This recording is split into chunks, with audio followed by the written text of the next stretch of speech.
Hello, I'm Ayse Suberker and welcome to the special edition of Strait Talk from the Antalya Diplomacy Forum. Türkiye is pushing to make this annual gathering a major global platform to dissect, discuss and resolve the world's most challenging issues, from wars in Ukraine and Gaza to troubled spots in the South Caucasus and the Horn of Africa.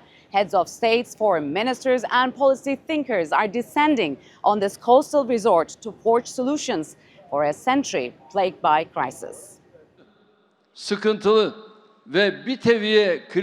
As humanity, we are going through a period of truly painful and troublesome crises, and everything we know is changing, not only in foreign policy, but also in many areas, such as production, communication, management, art, commerce, and technology. One hopes that this change will bring solutions to the current problems of humanity. Advancing diplomacy in times of turmoil is the theme of this year's ADF. It is bringing together heads of state, diplomats, journalists, business leaders, and academics from more than 100 countries. Back in 2022, the ADF saw the Russian and Ukrainian foreign ministers attend just weeks after their war broke out. 2 years on, all eyes are now on Gaza. Special panel discussions have also covered other pressing global issues, including the climate crisis, terrorism, and growing inequality. The Antalya Diplomacy Forum, which we organised for the third time this year, has now become an important brand and platform for ideas in diplomacy by highlighting pluralism and real problems.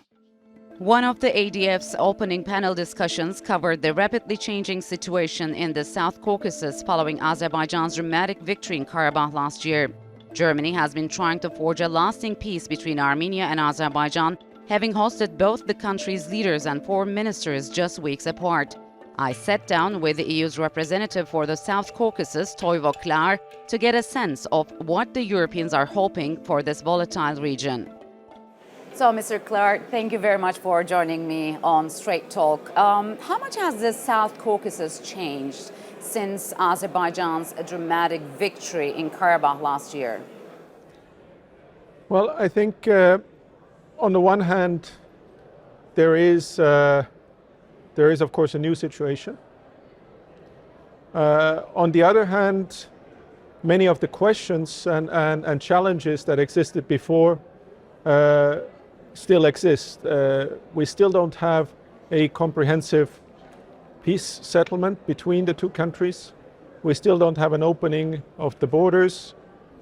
And so there's a lot of work that remains to be done. And my point is that the fact that we don't have fighting is of course very good. Yes.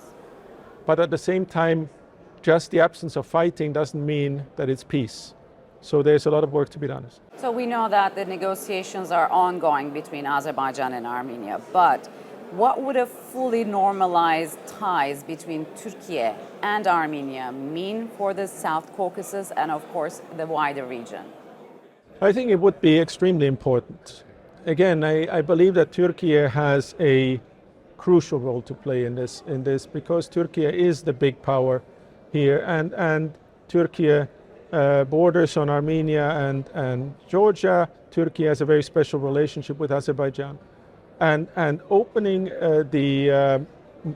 normalizing relations between Türkiye and Armenia, reopening the railway connection between Kars and Gyumri, having that railway then run through Armenia to Nakhichevan, through southern Armenia and on to Azerbaijan and further afield, whether east or west or north, or well, sort of east or north or south. That is, I think that this would be an immense impulse to also supporting the normalization process between Armenia and Azerbaijan. So frankly, from my perspective, I can't see enough of Türkiye. I think that the more Türkiye there is, the more kind of involvement and engagement by Türkiye there is, the better.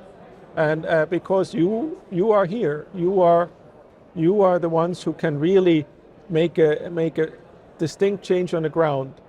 And I think the normalization of relations, the opening of the of the border between Türkiye and Armenia, considering the challenging history that exists, it will make an immense change in perceptions, and it will help, again, the process between Armenia and Azerbaijan.